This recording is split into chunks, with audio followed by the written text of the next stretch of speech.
Está grabando. Después les comparto el link, ¿ok? Entonces, como les decía, el primer libro es una introducción a la computación cuántica, información cuántica, y en la página 114 aparece una breve discusión sobre iones atrapados. No es muy extensa, pero digamos, al menos está más bien focalizada a cómo se utilizan los iones atrapados para información cuántica. ¿Ya? Cómo codificar estados, cómo controlar estados de bits cuánticos en esta plataforma, etcétera. El, el- lo mismo hace también en Nielsen y Schwank, que es el libro, eh, digamos, paradigmático, si lo quieren ver así, o como alguna gente le llama la Biblia de la computación de la información cuántica. En la página 309 también aparece una discusión sobre iones atrapados. Eh, y la última referencia, que este es un artículo ya, es un review de iones atrapados, que se llama Dinámica cuántica de un solo ion atrapado. Eh, que es bastante, digamos, completa, que tiene que ver con tanto la descripción teórica como experimentos que se hacen en este tipo de plataformas. ¿Ok? Y bueno, esto es una referencia ya, bueno, tiene su par de años ya, del año 2003. Eh, Como les decía, este apunte se los voy a pasar luego, ya después de la clase, se los voy a enviar, aunque me falta completar una hoja, pero se los voy a enviar igual para que vayan teniendo una referencia. Eh, Así, a modo de resumen, los iones atrapados son sistemas típicamente, por ejemplo, yo me acuerdo cuando yo estudiaba doctorado, eh, los iones que se utilizaban eran iones de calcio 40 en particular. Eh, y bueno, posteriormente voy a mostrar una estructura de niveles que aparecen en esos sistemas, ¿ya? Pero aquí a diferencia de lo que hemos discutido con el caso de circuitos superconductores, ¿cierto? ¿Se acuerdan que la semana pasada mirábamos cómo podíamos implementar un bit cuántico utilizando esta caja de pares de Cooper, ¿cierto? Donde lográbamos controlar estados de carga, ¿cierto? Teníamos el estado fundamental y el primer estado excitado, eran dos niveles que estaban muy juntitos entre sí, ¿ya? Pero esos sistemas son sistemas de materia condensada. Y hacer sistemas de materia condensada, poco, digamos, lo que uno puede controlar. Digamos, hay varios temas que son bien, bien complejos de analizar, que Natalia y ese, no sé. Eh, Esos sistemas son difíciles, digamos, de replicar. Es decir, una caja de pared de Cooper digamos, que se construya, y si ustedes construyen otra caja de pared de Cooper, seguramente que los sistemas no van a ser idénticos. Y entonces, ¿cuál es la gracia de trabajar con iones? No sé qué es Natalia. Natalia y Yesenia.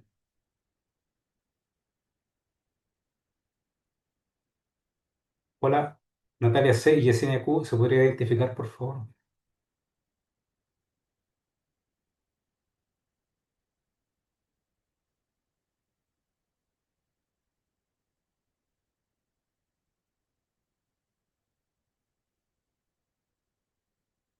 ¿Se podría identificar? Alguien ingresó con el nombre de Natalia y Yesenia. Si se puede identificar, por favor.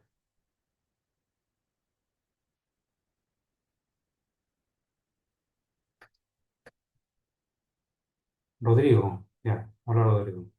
Gracias. Ok. Entonces,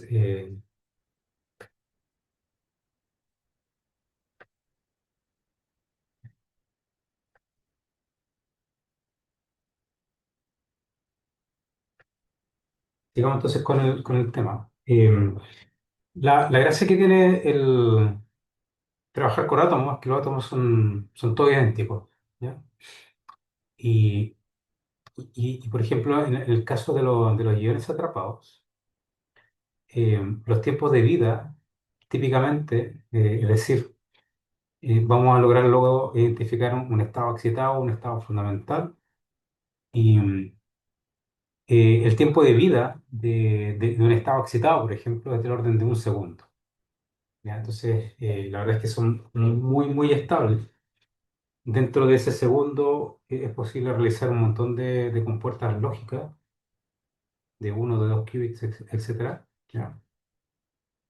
Y una cosa que es bien particular es que estos estados son estados de niveles hiperfinos.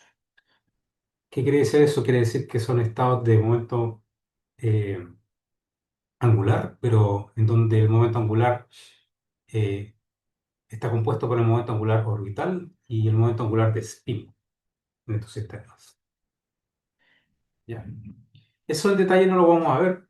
¿Ya? Solamente voy a hacer referencia a qué tipo de estados estamos analizando. Solamente lo vamos a definir aquí, pero no vamos a ver en detalle, digamos, lo que tiene que ver con la suma de momento angular.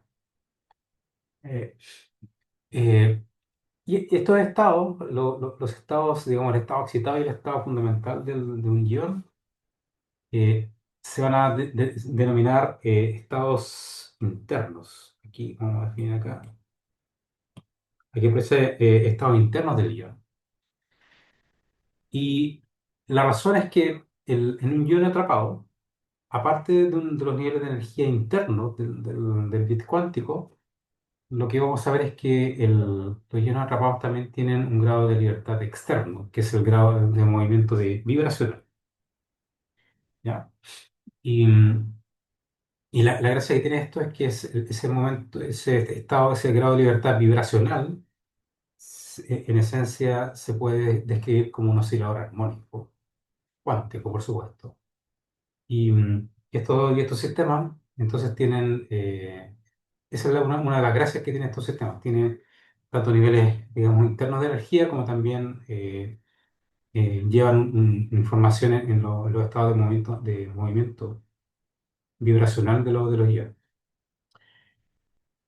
Eso lo vamos a poder explicar posteriormente. ¿Ya? Aquí, en esta, vamos a agrandar aquí un poquito. Esto es un esquema típico es una situación esquemática, la parte A es una situación esquemática de lo que se conoce como una trampa de iones. En particular, esta configuración se denomina trampa de Paul lineal. Y entonces, todas estas zonas que están aquí en gris, esta de acá, esta y esta, son electrodos. Son electrodos los cuales son sometidos a diferencias de potencial que vamos a especificar más adelante. ¿Ya? Y entonces, estos electrodos y estos de aquí también son electrodos. Estas partes que son como un lápiz acá. ¿Ya? La idea de tener esos electrodos es que ustedes son capaces de confinar a los iones en una dimensión. Digamos, en esencia, los iones van a estar confinados a moverse en una dimensión principalmente. Y ese movimiento, aquí va a haber un movimiento vibracional, lo vamos a describir a través de un oscilador armónico cuántico. Y además, estos iones que están aquí confinados en estos potenciales, también van a tener niveles de energía internos. En la parte B de esta figura, aquí se visualiza un ion. Esto que está aquí en rojo digamos, es una visualización de como una cámara especial. Aquí, digamos, aquí tengo un ion que estaría atrapado, digamos, dentro de esta trampa. Aquí tengo dos iones, etcétera.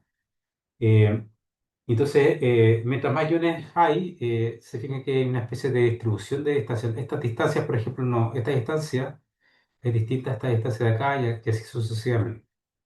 Eso es las posiciones de equilibrio, digamos, de estos iones se pueden determinar justamente utilizando minimizar un potencial, que tiene que ver tanto con el potencial al cual están sometidos los iones, pero principalmente, digamos, esta distribución de iones, las distancias están asociadas a la interacción de Coulomb que hay entre los iones. Como les decía, anteriormente, eh, por ejemplo, en este esquema, que es un esquema más o menos antiguo de la Universidad de Innsbruck, aquí la gente en el año 2003 más o menos solía utilizar iones de calcio, calcio 40, ¿ok? Eh, esta figura que está acá abajo es una trampa de iones un poquito más moderna.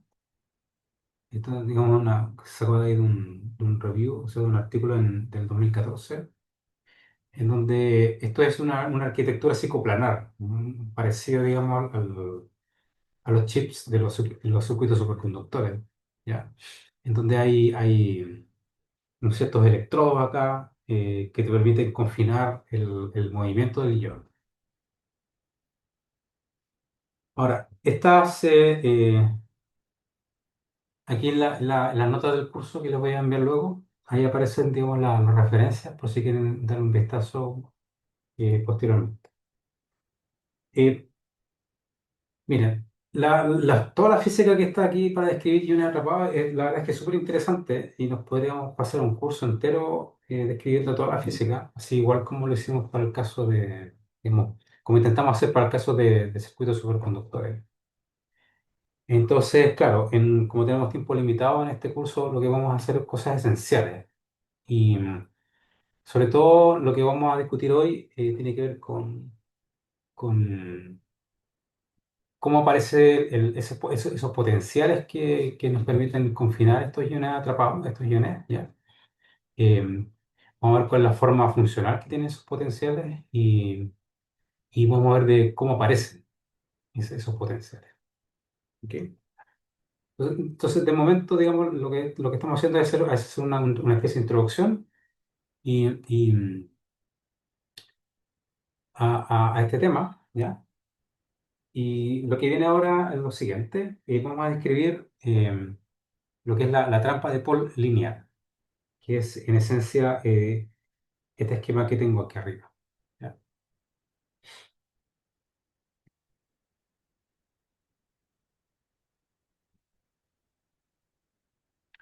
Vamos a ver acá. La trampa de Paul, bueno, es por Paul fue el apellido, digamos, del físico que hizo esta contribución. Se llama Wolfgang Paul. Eh, y la idea de esta trampa es lo siguiente. Fíjense que aquí, eh, ¿se recuerdan? Vamos un poquito acá arriba. Antes les mencionaba que esta trampa tiene cuatro electrodos, ¿ya? Entonces, esto es importante. Es importante, digamos, para el confinamiento de iones en esta región. Eh, entonces, dado que allí aparecen esos cuatro electrodos, esos cuatro electrodos estarían aquí. Fíjense. Aquí tengo un electrodo por acá arriba, otro en esta región, acá, por aquí y acá abajo. Y esta es la parte central, digamos, y aquí es donde estarían atrapados los iones. Si uno hace un corte transversal de esa trampa, entonces la parte donde están, digamos, confinados los electrones, perdón, los iones estarían en esta parte, ¿ya? Esto es un corte transversal, y aquí en estos cuatro puntos estarían los electrodos. ¿Ok? Entonces, fíjense que hay una configuración así con cuatro electrodos. Estos son los electrodos. Electrodo uno, vamos a poner aquí, si queremos,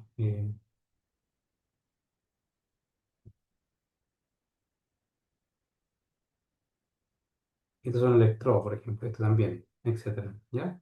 Y así sucesivamente.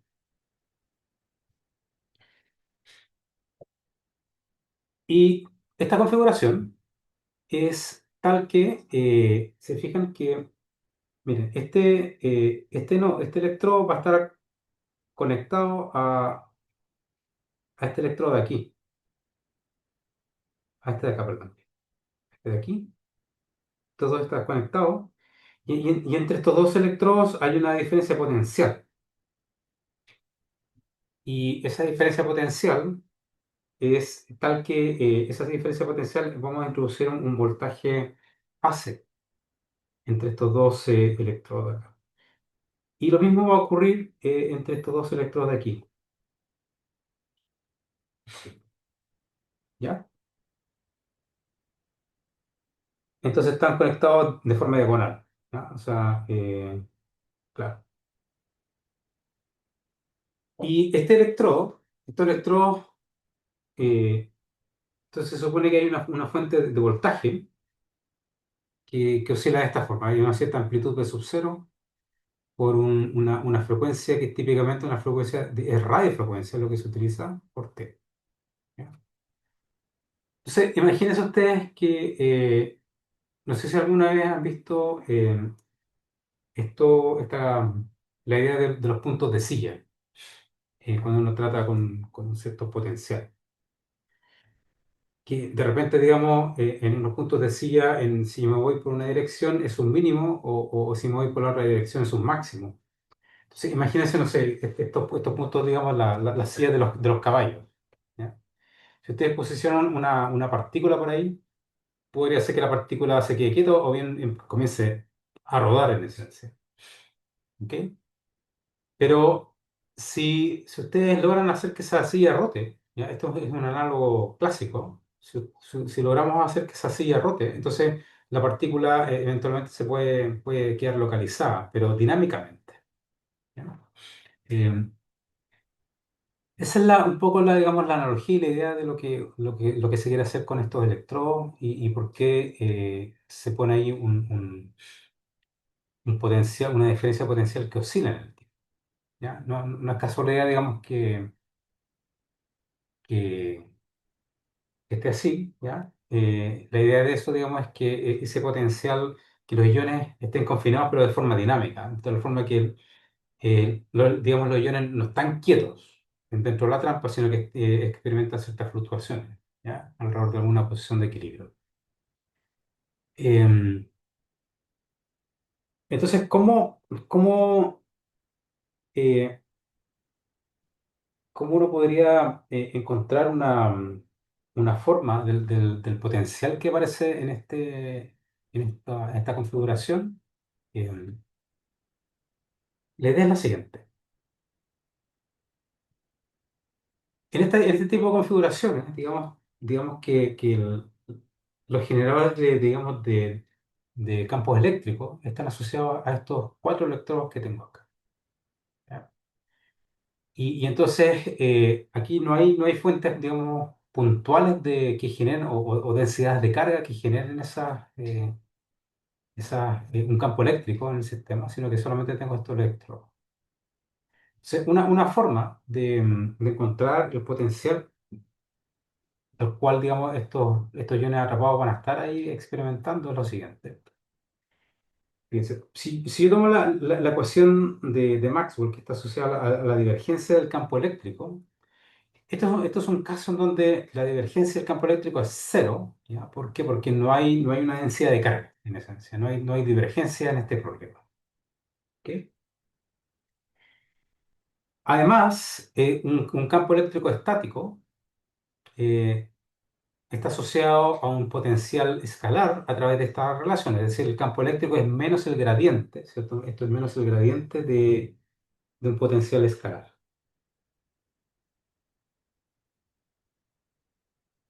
Y, y entonces, ¿esto qué implica? Si ustedes toman, por ejemplo, si ustedes reemplazan el campo eléctrico como menos el gradiente de phi en la ecuación de la divergencia, entonces esto implica que voy a tener la ecuación de Laplace, ¿ya? Es sencillo, simplemente reemplazar, digamos, como aparece aquí un gradiente de phi, como aquí aparece una divergencia, va a aparecer nabla al cuadrado, que es lo que está acá. Pero esto que está aquí, en esencia, vamos a hacer aquí un bonito. El potencial asociado a esos electrodos que tenemos ahí arriba va a satisfacer la ecuación de Laplace. Y entonces, eh, aquí no vamos a hacer una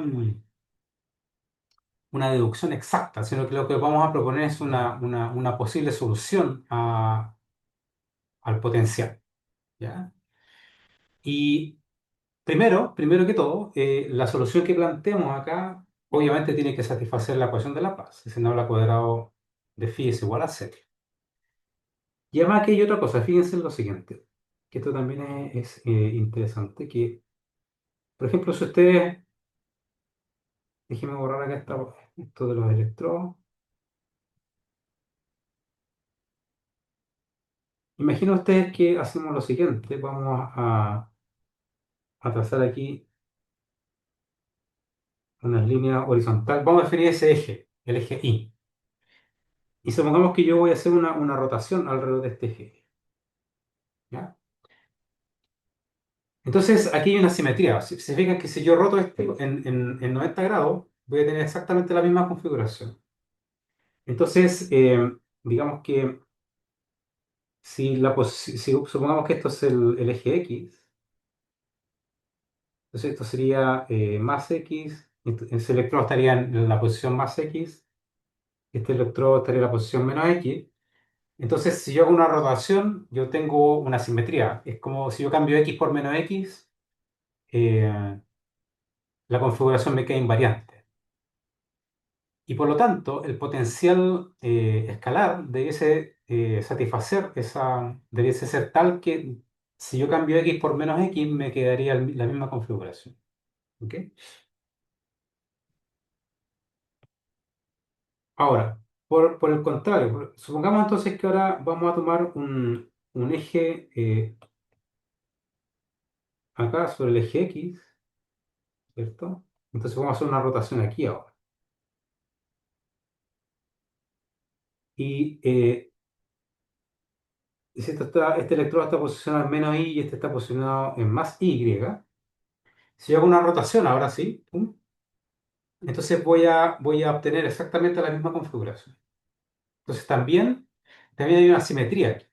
Hay una simetría ahí según ese eje. Vamos a poner aquí otra simetría, otro colorcito acá, ¿cierto? Con azul. Vamos a poner acá.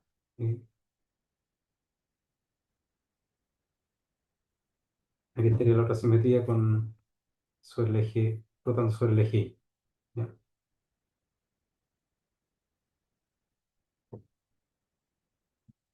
Entonces, digamos, pensando en esa descripción que acabo de dar, de esa propiedad de simetría que tiene esta configuración de electrodo, entonces fíjense, el ansatz para el potencial va a ser esta. Esta va a ser la configuración. O sea, es un A sub 0, es una constante A sub 0 más una constante A sub 1 que va a estar multiplicando a x cuadrado menos y al cuadrado. Entonces, vamos acá, déjenme abrir acá otra. Vamos a hacerlo acá al final. Vamos a poner aquí otra.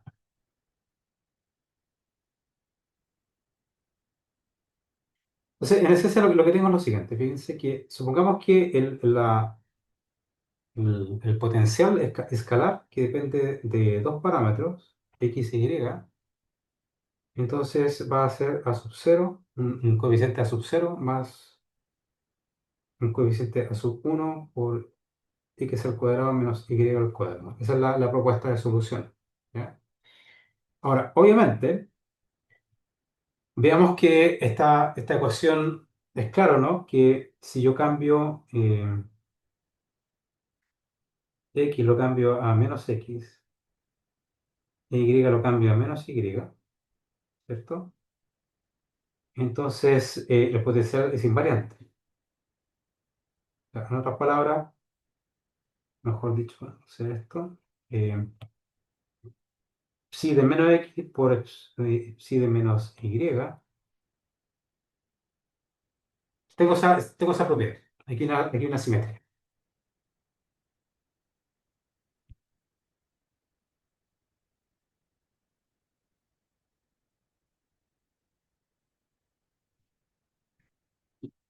Ok, entonces, primero que todo, ese es un buen candidato ese potencial es un buen candidato para representar la situación de los cuatro electrodos. Primero porque tengo esa simetría, ¿no? Pero además, ese potencial también satisface la ecuación de Laplace. Si yo tomo, por ejemplo, la primera derivada con respecto a x de phi, esto me va a dar un 2 a sub 1 por x, y entonces ahora, si ahora calculo la segunda derivada de phi, eso me da 2 a sub 1. Si ahora calculo la primera derivada con respecto a y, entonces eso me da menos 2 a sub 1 por y. Y entonces la segunda derivada con respecto a y me da menos 2 a sub 1. Y eso implica que tengo esto, ¿no? La segunda derivada de phi con respecto a x más la segunda derivada de phi con respecto a y, que es en esencia el laplaciano, ¿cierto? Es la ecuación de Laplace de phi, esto es cero, en este caso. ¿Ok? Entonces, bueno, esto es un, digamos, este potencial que tengo acá es súper buen candidato para representar la situación que tengo para los electrodos.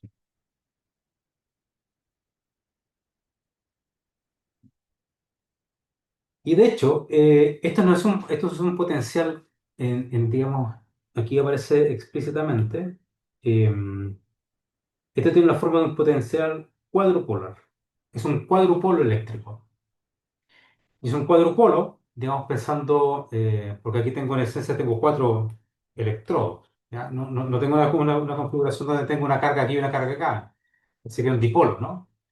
Sino que, digamos, tengo esta configuración en donde entonces tengo cuatro electrodos y entonces el potencial tiene que ser un potencial tipo cuadrupolar.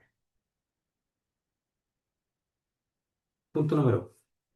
¿Ya? Y entonces, este potencial, como les decía antes, tiene la simetría. ¿Mm? ¿Ya? Ahora, en esta, en esta configuración, eh, lo vamos a dibujar un poquito más en detalle aquí. Esta distancia la denominamos más R sub 0. La posición, digamos, si este es el origen de coordenadas, el electrodo que está sobre el eje X positivo sería más R sub 0. Esto es para seguir la notación que tengo acá, nada más, ¿no? Este electrodo estaría posicionado en menos R sub 0. El, el electrodo, según el eje Y, sería más R sub 0 y acá abajo menos R sub 0. Entonces aquí, digamos, esto supone que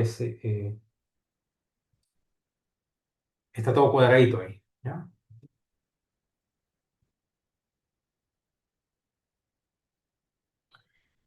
Ahora, claro, tenemos que este potencial satisface tanto la ecuación de Laplace como la propia simetría que tiene la configuración. Y entonces, para determinar los coeficientes A sub 0 y A sub 1, eh,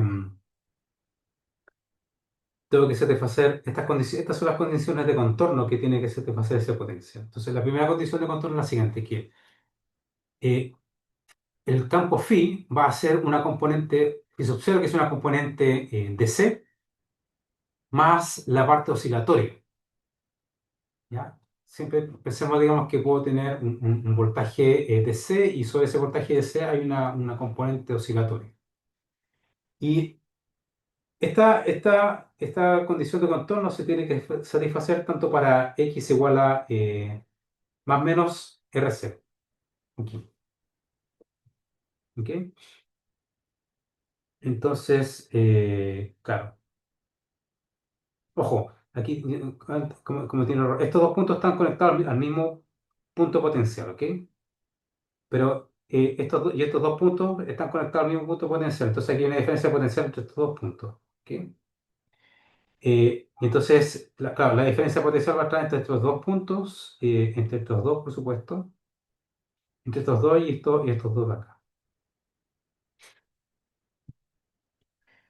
Entonces, ¿por qué quiero decir esto? Porque cuando el punto Y sea cero, no estemos en este punto, entonces aquí hay una condición de contorno que el potencial tiene que satisfacer, tanto en más R sub 0 como en menos R sub 0. Y esta es la condición que pusimos acá. Entonces se supone que aquí hay un potencial V sub phi 0 más algo que oscila. ¿Ya? Y entonces estos, digamos, estos electrodos estarían en la parte positiva, digamos, del potencial que oscila. O sea, esa parte, estos dos, eh, sería más B sub 0 sobre 2 coseno de omega RF por T. Eso entonces cuando X es más o menos R sub 0 y Y es 0. La segunda condición de contorno es cuando X es 0. Y entonces cuando X es 0, es decir, cuando estoy aquí, estos dos están al mismo potencial, pero con signo negativo ahora, con respecto a estos dos de acá.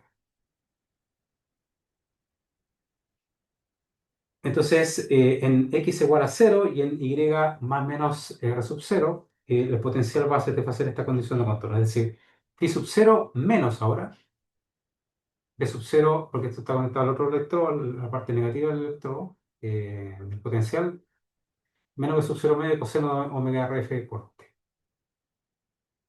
Entonces, ¿qué es lo que tengo acá? Tengo dos ecuaciones que me van a permitir determinar estos dos coeficientes A sub 0 y A sub 1. Entonces, cuando usted, por ejemplo, la primera condición de contorno que me dice phi sub 0 más b sub 0 medio por coseno de omega RF por t, entonces aquí lo estoy evaluando en y igual a 0. O sea, esto lo tengo que hacer igual a este potencial que está aquí cuando y vale a 0. O sea, me queda a sub 0 más a sub 1 por x al cuadrado. Y entonces x está evaluado en ya sea en R0 o en menos R0. Esta es la ecuación. La segunda condición de contorno me dice que cuando x es igual a 0. Cuando x es igual a 0, este es el potencial, ¿cierto? Aquí aparece un signo menos, porque aquí tengo un signo menos. Y entonces estas dos ecuaciones me dicen lo siguiente.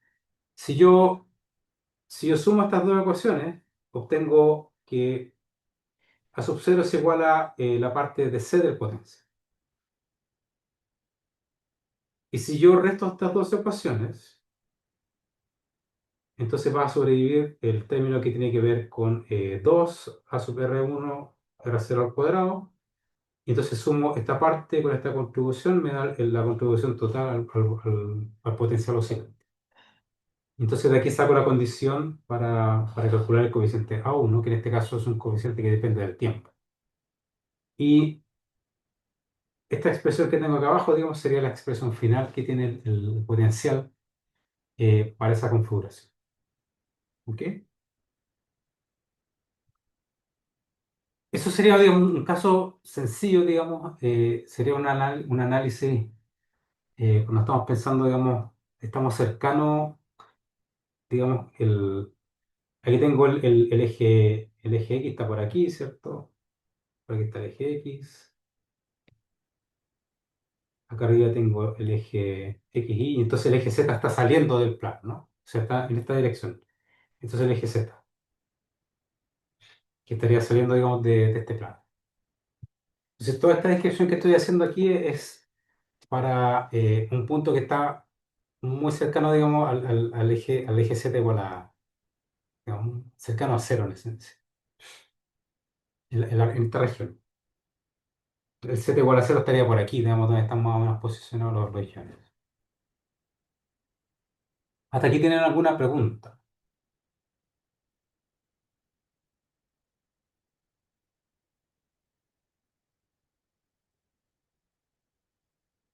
Si no, continúo.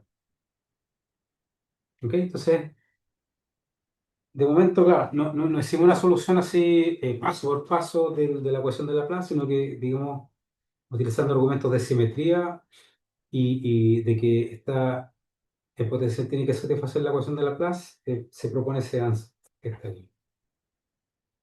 ¿Ok? Entonces, más o menos, el potencial cuadrupolar al cual estarían sometidos estos iones depende tanto de la posición como del tiempo. Es, digamos, una cosa que está oscilando ahí y depende como x cuadrado menos y al cuadrado. Ya. Fíjense que aquí hay una cosa interesante, que la frecuencia omega RF, estas frecuencias, estas son radiofrecuencias, eh, típicamente estas frecuencias son del orden de los cientos de megahertz, más o menos. Y, y de hecho, en estos sistemas, que lo que lo voy a proponer aquí como un problema, ¿ya? En realidad los iones en esencia, digamos, pueden estar experimentando unas vibraciones alrededor del eje Z, pero también alrededor del eje X y el eje Y. Y en estas trampas, lo que se suele, la configuración es tal que la frecuencia de oscilación sobre el eje Z es mucho, mucho menor que la frecuencia de oscilación alrededor del eje X y el eje Y. ¿Ya? Eh, y en esencia, digamos, sobre el eje X y Y oscilan tan rápido que eso en esencia lo puedo promediar a cero. Entonces, lo que siempre nos interesa y lo que se observa experimentalmente es que lo que vamos a tener en cuenta es que sobre las vibraciones de los iones siempre van a estar, digamos, alrededor de... Es decir, o sea, las vibraciones que están asociadas a moverse aquí o acá son tan rápidas que yo las puedo eliminar y lo que me interesa simplemente es la oscilación, digamos, alrededor del eje Z que va a estar aquí. ¿Ya? Eso va a ser lo relevante para la descripción que tenemos de aquí en adelante. Y es como, digamos, se trabaja experimentalmente. Vamos acá. ¿Qué más? Sí, mira, aquí hay unos datos, digamos, las frecuencias de radiofrecuencias son de unos cientos de megahertz. Y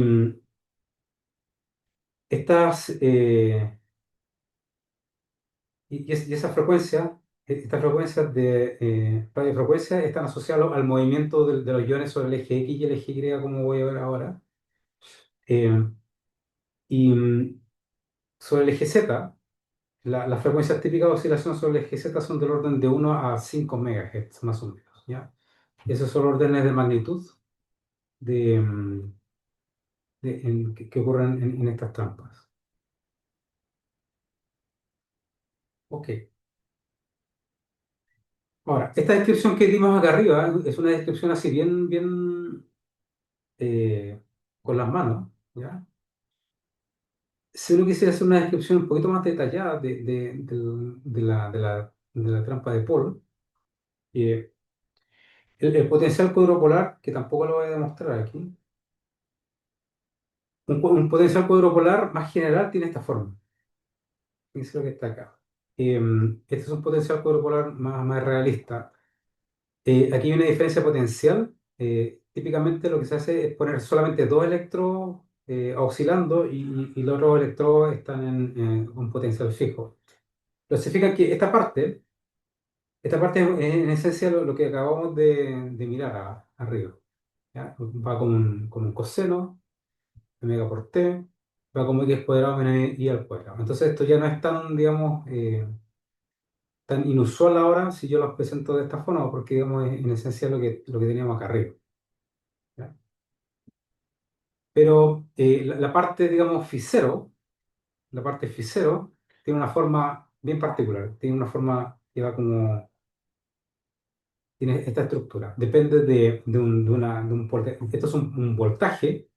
Este R al cuadrado, este R sería para no voy a poner aquí, en este caso, digamos, este R sería idéntico al R sub 0 que acabo de introducir antes. ¿Ya? Eso es una propiedad geométrica, digamos, de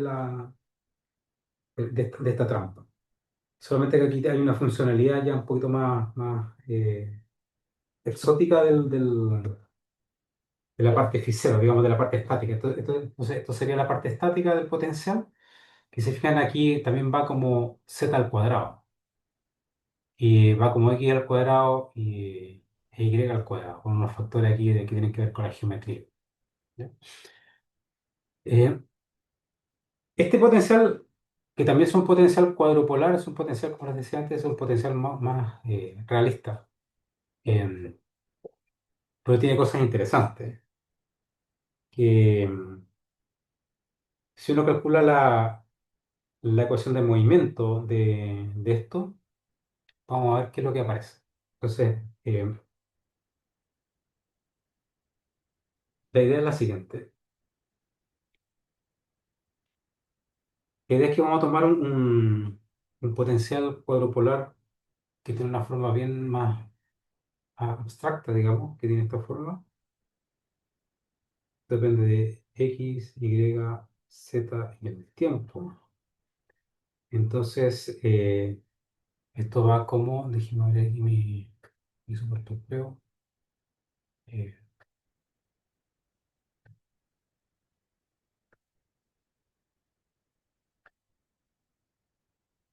entonces, aquí está. Vamos a poner aquí la forma del potencial, que sería aquí. Esto es un sub cero es un potencial, una amplitud de un potencial, dividido en 2 r al cuadrado. De esta forma, aquí va como un x cuadrado menos y al cuadrado. Se ve bien la tablet, ¿no? Supongo que sí, si no tiene bien reclamado. RF por T. Vamos a hacer la parte oscilatoria. Tengo un término más, v sub cero sobre 2 r al cuadrado. Y aquí tengo una parte solamente puramente estática, que va con z al cuadrado menos epsilon eso al cuadrado menos epsilon y al cuadrado. Entonces, la idea es encontrar la ecuación de movimiento.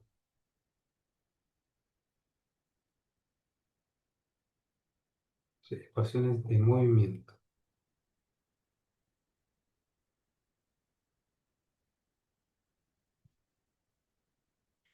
Y la ecuación de movimiento me dice lo siguiente, que la masa, supongamos que el ion tiene una cierta masa m, voy a seguir la notación que tengo arriba. Supongamos que tengo un ion con una masa m, y esto sería Platón R dos puntos, eso sería la fuerza que experimenta el ion. Entonces tiene que ser igual a la carga del ion por el campo eléctrico. ¿Ok? En donde el campo eléctrico entonces es igual a menos el gradiente de phi. Estas son las ecuaciones que tengo que encontrar. Entonces, claro que aquí voy a tener una ecuación de movimiento para X, una ecuación de movimiento para Y y una para Z. ¿Sí? Entonces, para esto necesito conocer cuál es la componente X en donde digamos que aquí este gradiente de phi, entonces tiene que ser igual a la derivada parcial con respecto a X del potencial cuadrupolar que tengo, según la dirección X, más la derivada parcial con respecto a Y del potencial cuadrupolar, según Y, más derivada con respecto a Z, según Z.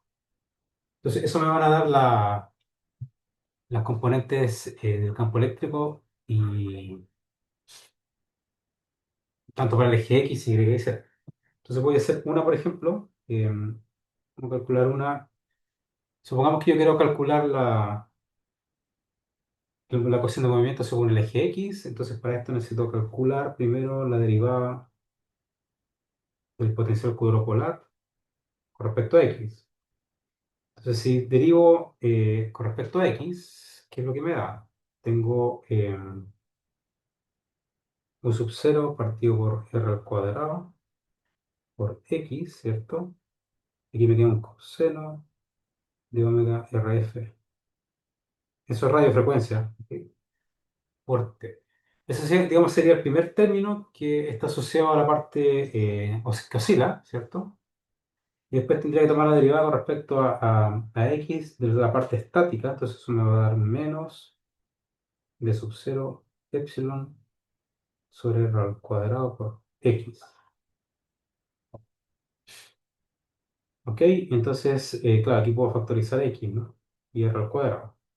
Entonces aquí tengo u sub 0 coseno omega rf por t menos b sub 0 epsilon, todo eso factor de x sobre r al cuadrado.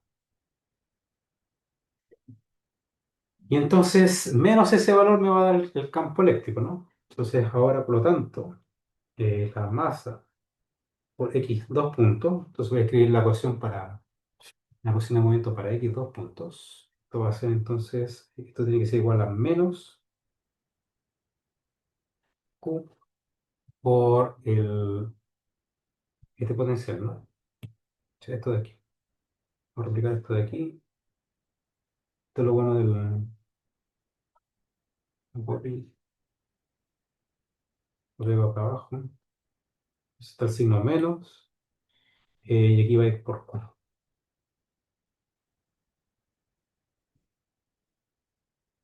¿Ok? Esa sería la ecuación de movimiento según el eje X. Pero lo que se hace típicamente es un truco aquí. ¿Ya? Vamos a definir un parámetro que es, o sea, vamos a dejar esto de momento acá eh, encerrado. Y entonces podemos hacer una transformación de esta ecuación. Entonces vamos a definir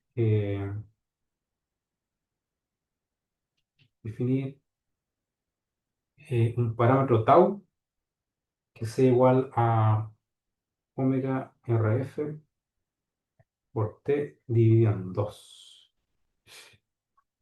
Vamos a hacer ese cambio de variable. Entonces vamos a reescribir toda la ecuación de movimiento para x, por ejemplo, en términos del parámetro tau. Entonces, si hacemos eso, entonces si yo tomo la derivada con respecto a, o sea, el diferencial de tau, eso me va a dar omega rf sobre 2 diferencial en t. ¿Ok? Y entonces esto implica lo siguiente, que dA de tau es igual a 2 partido por omega rf dA de t. ¿Sí? Entonces, dA de t es igual entonces a omega rf sobre 2 dA de tau.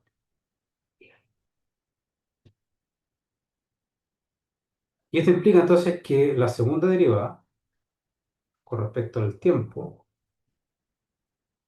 es omega rf sobre 2 al cuadrado y segunda derivada con respecto al parámetro tau. Y bueno, eso implica entonces que voy a poder, vamos a reescribir la ecuación que tengo arriba para la ecuación de movimiento de x, pero en vez de ser en función de t, me va a quedar en función de tau. Vamos a reemplazar arriba. Entonces, ¿qué es lo que tengo acá? Voy a copiar esto. Esto lo copio. Lo copiamos, lo pegamos acá abajo. Entonces voy a reemplazar. Esa es la ecuación de arriba. Entonces aquí va a aparecer. Tengo que tener un m acá. M. Y aquí me aparece x acá. Tendría que reemplazar por ese término. Ahí lo único que hice fue tomar acá, ¿no?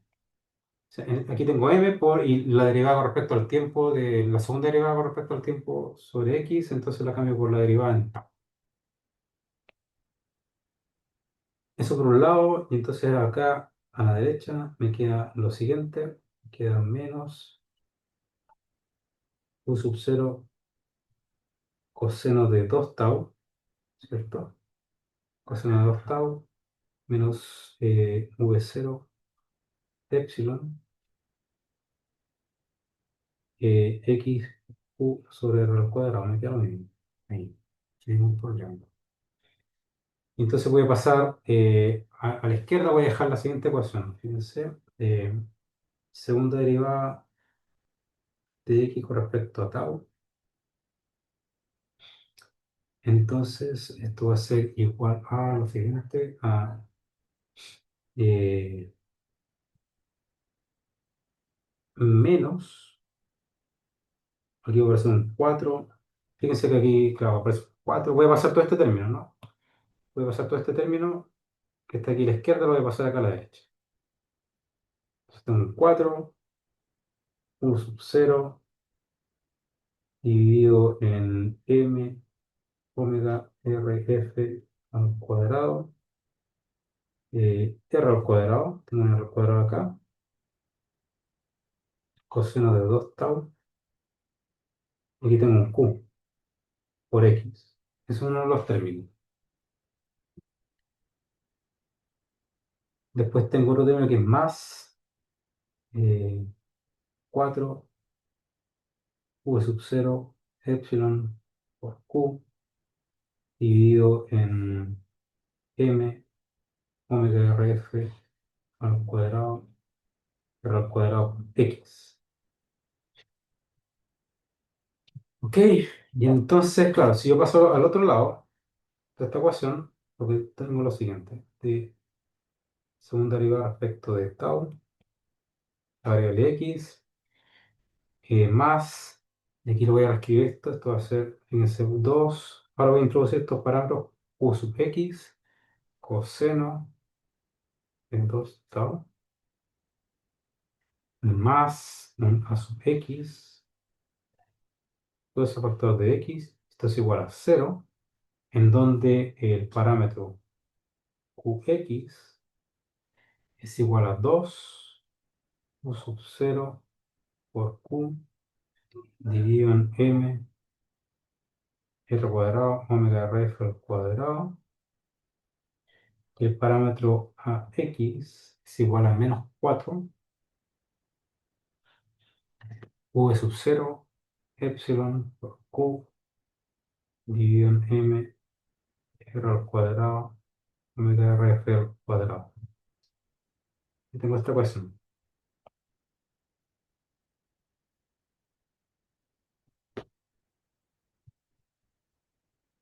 Esta ecuación tiene un nombre y se conoce como ecuación de Matthew.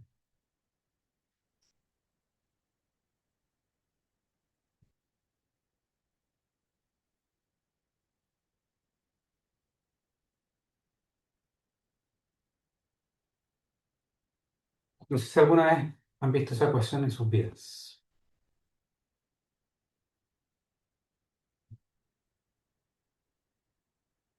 Eh, Esa es la ecuación de movimiento. Entonces, aquí, claro, no es directamente, por ejemplo, si el Q sub 0 fuera cero, por ejemplo, eso sería una ecuación de un oscilador armónico. Pero no es exactamente un oscilador armónico.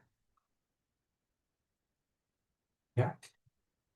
Bueno, si ustedes repiten este cálculo para, para la variable y, entonces resulta que, bueno, aquí está hecho el cálculo para la variable y. Miren, fíjense que la variable y también satisface una ecuación de Matthew, pero en donde los parámetros son, bueno, hay ligeras diferencias, por los signos, etcétera, y porque como aparece el 1 menos epsilon aquí, en el término a sub y. ¿Ya? O sea, en otras palabras, el, la parte que tiene que ver con X satisface una ecuación de Matthew y la parte que tiene que ver con Y es una ecuación de Matthew. Déjenme mirar qué es lo que ocurre con la ecuación para el eje Z. ¿Ya? Y esta es mucho más sencilla, miren. Para el eje Z, si usted cuando tomen la derivada del potencial cuadrupolado con respecto a Z les va a dar esto, ¿no? Se fijan aquí, si nos vamos acá arriba, de nuevo, este es mi famoso potencial. No, esta parte, digamos, que oscila en el tiempo no depende de Z, la única parte que depende de Z es esto de aquí. Entonces, como esto va como un Z al cuadrado, esto es una parábola, y por lo tanto lo que tiene que aparecer aquí es una ecuación, digamos, de oscilador armónico en esencia. Cuando yo tome la derivada respecto a Z, me va a quedar B sub 0 sobre R al cuadrado por Z, lo que está acá. Y entonces, la ecuación de movimiento, según el eje Z, aquí construyo el campo eléctrico, ¿cierto? O sea, la fuerza eléctrica, fuerza Coulomb. Eh, ¿Qué me queda? Me queda esta, que es la ecuación de un oscilador armónico. ¿Se dan cuenta? Fíjense, en esta ecuación, en comparación con la ecuación para el eje Y, tanto la ecuación de movimiento para Y como para X, aparece este término adicional, de coseno de 2 tau. ¿Ya? Entonces, claro, la gracia de esto es que la frecuencia de oscilación para el eje X y el eje Y, digamos, en esta ecuación de movimiento, es tal que podemos obviar en esencia el movimiento, la fluctuación en el eje X y en el eje Y, y nos podemos concentrar literalmente en el movimiento según el eje Z, que es un oscilador armónico. ¿Ya? Entonces, el ion, propiamente tal, cuando está dentro de esta trampa, si bien puede experimentar movimientos, digamos, en los tres ejes, X, Y, X y Z, nos vamos a centrar principalmente en el movimiento sobre el eje Z, que es un movimiento completamente armónico. ¿Y cuál es la gracia de eso? Que estos iones, digamos, hay que enfriarlos, por supuesto. Y cuando los enfría, este movimiento, que es un oscilador armónico, va a estar cuantizado. Y como va a estar cuantizado, van a aparecer niveles de energía X espaciados, tal como aparece en un oscilador armónico cuántico descrito en el curso del año pasado, o sea, el semestre pasado. ¿Ok? Entonces, voy a parar acá. No sé cómo van. Estoy muy rápido. Me están siguiendo la discusión, ¿no?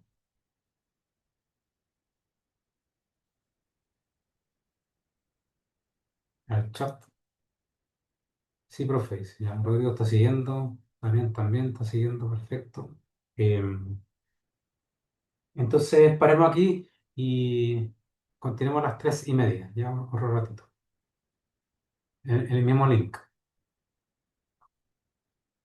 Ya, nos vemos luego a las 3:30.